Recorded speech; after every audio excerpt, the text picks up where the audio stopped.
नमस्कार, आपण बघत आहात क्राईमनामा महाराष्ट्र न्यूज। जर आपण चॅनलवर नवीन असाल तर कृपया चॅनल सबस्क्राइब करा, व्हिडिओ जास्तीत जास्त शेअर करा, बेल आयकॉन जरूर दाबा, यामुळे आमचे नवीन व्हिडिओ तुमच्यापर्यंत त्वरित पोहोचतील। आता वळूयात आजच्या विशेष बातमीकडे।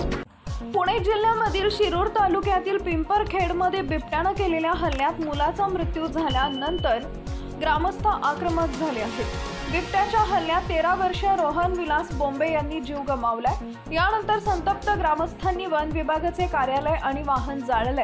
हा त्या गावातील 20 दिवसात झालेला दुसरा आणि जुन्नर तालुक्यातील एप्रिल पासून 5वा मृत्यू आहे। यापूर्वी 13 ऑक्टोबर 2025 रोजी शिरूरमध्ये 5 वर्षाची मुलगी बिबट्याच्या हल्ल्यात मरण पावली। दरम्यान रोहनच्या मृत्यूनंतर वडिलांनी न्यायाची मागणी केली आहे। रोहनच्या वडिलांचे अश्रू थांबत नाहीयेत, तर आई वारंवार बेशुद्ध होती। लेकराला काटा टोचला तरी आई वडिलांच्या काळजामध्ये वेदना होतात। इथं तर बिबट्यानं वडिलांच्या डोळ्यासमोर मुलाला शेतात ओढत नेलं। तो रक्ताच्या गुळण्या करत होता, त्याचे डोळे पांढरे पडले होते असं सांगताना वडिलांच्या डोळ्यातून सतत अश्रू वाहत आहेत। मी भरपूर प्रयत्न केले पण बिबट्यानं रोहनला सोडलं नाही। माझ्या समोर बिबट्यानं रोहनला तोंडानं ओढत नेलं। मी मागे पळत होतो, माझ्या डोळ्यासमोर बिबट्यानं माझ्या काळजाच्या तुकड्याला संपवून टाकलं। मला मुलगा पाहिजे, मला न्याय पाहिजे, मला काही राजकारण नको अशी आर्त हाक त्यांनी दिली आहे। आमच्या गावात अनेक बिबट्या आहेत, रोज एक हल्ला होतो, एकही अधिकारी इथे येत नाही आणि दखल घेत नाही। आमच्या घरातील ही तिसरी घटना आहे।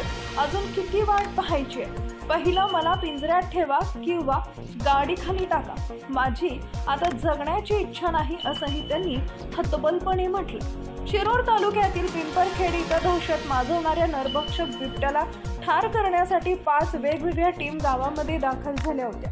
लवकरच बिबट्याला ठार करू असं आश्वासन जुन्नर वन विभागाचे उपवन संरक्षक प्रशांत खाडे यांनी दिले होते। तर या बिबट्याला पकडण्याकरता पिंजरे लावले होते, त्याला काही अंशी यश आलं असून एक बिबट्या पिंजऱ्यामध्ये अडकलाय। हा तोच नरभक्षक बिबट्या आहे की दुसरा हे तपासात कळेल। पुन्हा एकदा विनंती, कृपया चॅनल सबस्क्राइब करा, व्हिडिओ जास्तीत जास्त शेअर करा, लाईक कमेंट करा। माझ्या सामने बाळाला सडीत वाघाने घेऊन गेले। दोनदा सडलं, पोराला रक्ताच्या वांट्या झाल्या। माझ्या सामने दोनदा माझ्या उगू राखलं मोठमोठ्याने। मी काय सांगणार विचार करता ते माझ्या सामने असं वडीत वडीत इतकं गाडी इतकं लांब ऊसाच्या शेतात घेऊन गेले। मी पुढे जाताना ते गणेश बोंबे आमचे शेजारी माझ्या संग आले, तर त्यांच्यावर सुद्धा दोनदा गुराकलं। पिक्या नानानी त्यांनी आम्हाला मागं वळलं।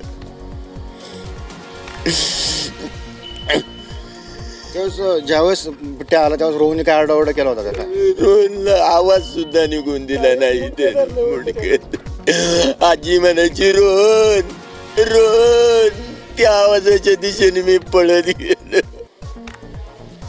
पातळ रोहनची चप्पल एक पॅन्ट एक शर्ट एक सगळ्या रक्ताचा तेव्हा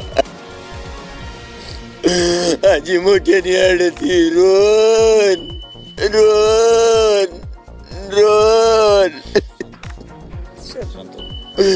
माझं बाळ आहे तसं माझ्या हातात चालतं खेळतं, मी चालतं खेळतं घेऊन जातो। मला काही नको, नाही तर मला वाघाच्या तोंडात द्या, बाकी काही नको मला।